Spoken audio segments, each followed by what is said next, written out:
Good morning, everyone. Well, here we are at the end of week 46 and the start of week 47, so I thought I'd give a quick update on how the bins are doing after I fed them last week, and that was after them being neglected for the best part of 2 months.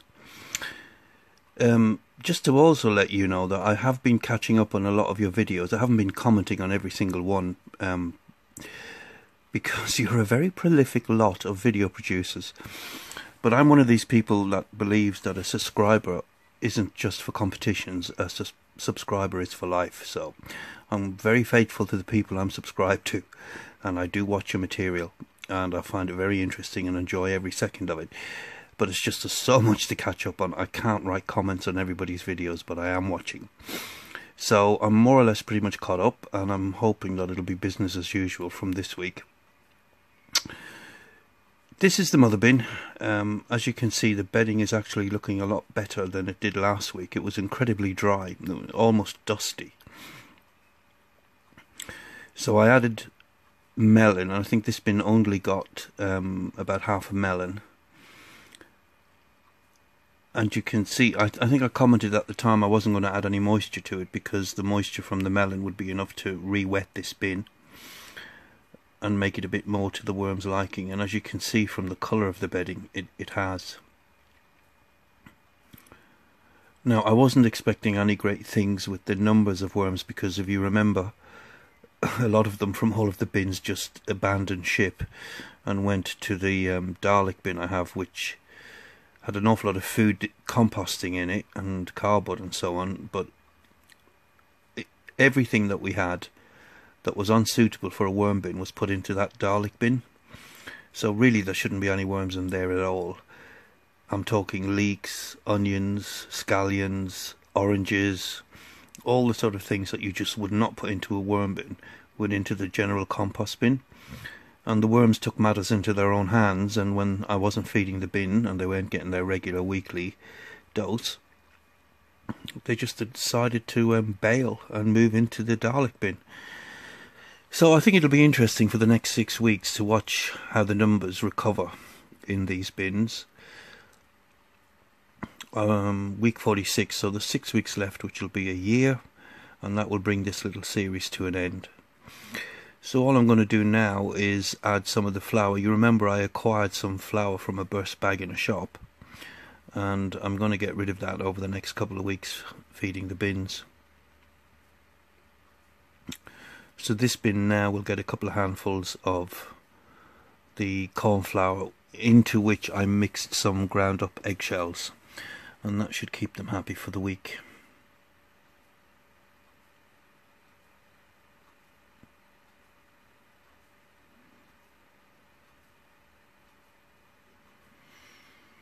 Now you'll remember me saying last week that if you do apply flour like this, because this is dry, it won't kill the worms if it comes in contact with them, but they're not going to like it very much because they need to stay moist at all times to breathe and to move. But I don't want to add any more moisture to this bedding, so I'm just going to frisk it up in the top layer of the vermicompost, and unfortunately it's caught a few worms there, but they'll move down into where it's more moist and get that flour off their backs. So this is one of the daughter bins. This has the laminated cardboard cover, which the worms seem to enjoy eating.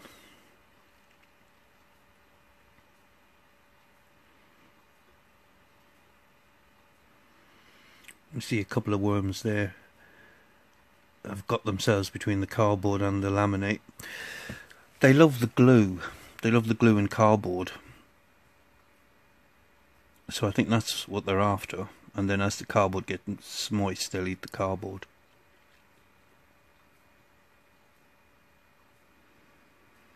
Now if you take a look at the foodstuffs that's in here last week, because I wasn't long back, I wanted to get a video up. I was aware that I've been missing in action for 2 months with little or no contact with you guys.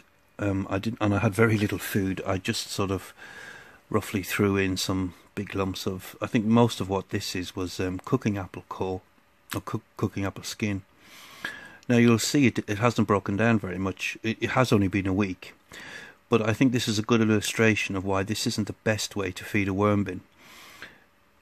It would have been even, slightly better had I broke the pieces up into smaller bits rather than throw them in just as they were. But they will have added moisture to the bin, which again you can see there's quite a difference in the coloration of the bedding. And the worms are definitely happier. They will have been working away a little bit on some of that food stuff, but it's not ideal. It's very far from ideal.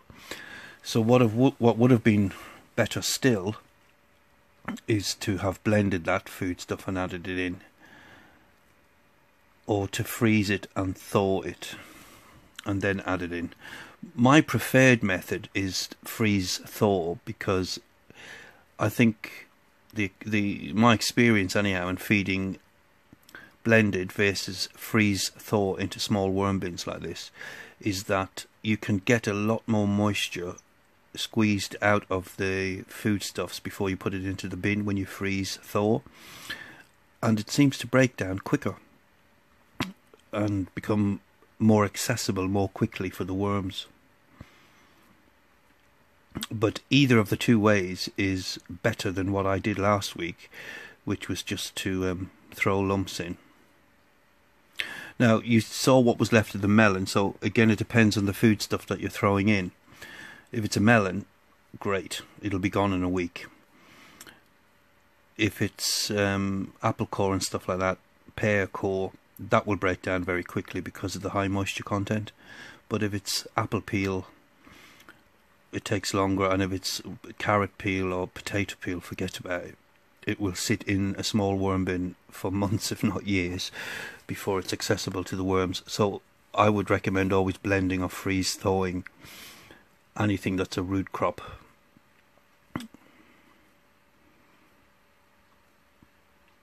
So because there's quite a bit of food left in this bin still, I'm only adding a very small amount of the flour.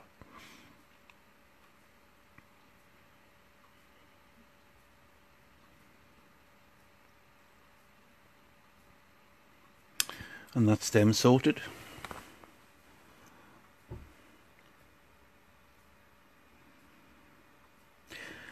Here's the second daughter bin, and you can see the same result. Lots of the peelings still sitting there, and again it will have added moisture to the bin, but it takes much longer to break down this way. Now have a look at the amount of tiny little worms that was in there. I think one of the things that's happening now with the bin is because worms control their own populations, and they control them very effectively based on predominantly the amount of space available and the amount of food available. Because there's been a marked decrease actually in the worm population of the bins when they were pretty much neglected for 2 months, and they decided to take matters into their own hands and move house. A lot of the cocoons that are in the bedding are now hatching. So over the next couple of weeks I expect to see very large amounts of tiny worms in these bins as the population recovers.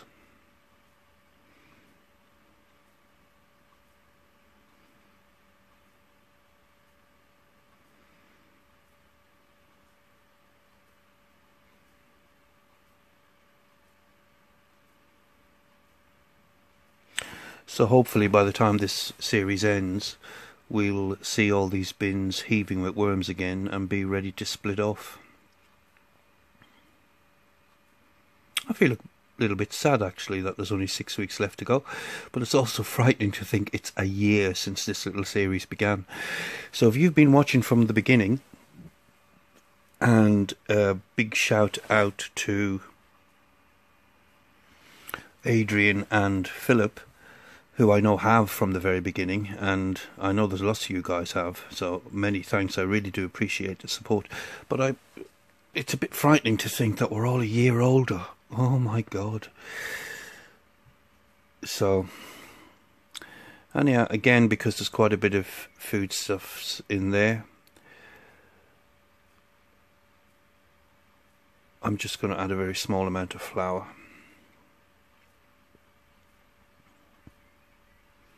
I think it'll be interesting to. I'm not going to. Really, what I should do now is remove the food scraps that are too big and blend them down or break them up smaller. But I'm just going to leave them because we'll see what's left of them in 6 weeks' time, and I bet you they won't look too different to the way they look today. So it'll give you an idea of just how effective it is. You probably know already, but in case you don't, blending or freeze thawing compared to just throwing large scraps in. And we'll end with one of the granddaughter bins. Now the two granddaughter bins actually fared the best of all the bins when I've been away.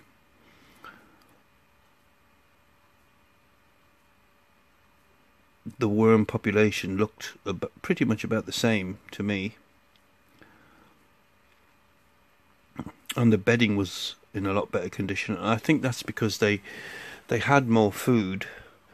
There's more cardboard in those bins, torn up and mixed in with the bedding, which the worms will use as food. So I think they were happier than the other 4 bins when it came to the famine. I wonder if they talk about the Great Worm Bin Famine of 2017. Future generations of worms descended from these guys will tell the story, maybe.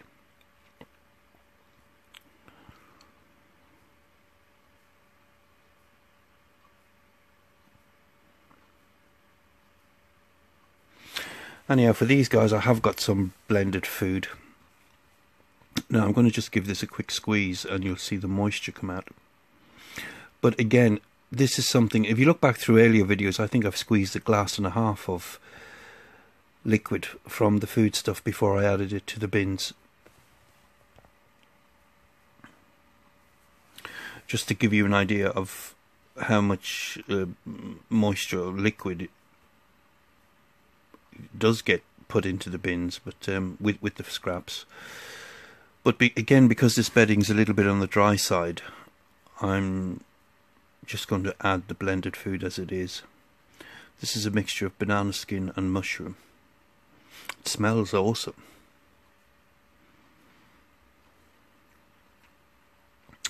And that's it for week 46. We have 6 weeks left to go in the series. I'll try and do an update every week now because there's only 6 left. And I've got another little series planned on the creatures that you find in your compost bin, who they are and what they do. So there's that to look forward to. But if you guys have any other ideas specifically regarding worm bins, let me know in the comment section. And if I'm able to, I'll be very happy to oblige. As always, thank you ever so much for watching. I greatly appreciate your support. And I'll see you in the next video. Bye for now.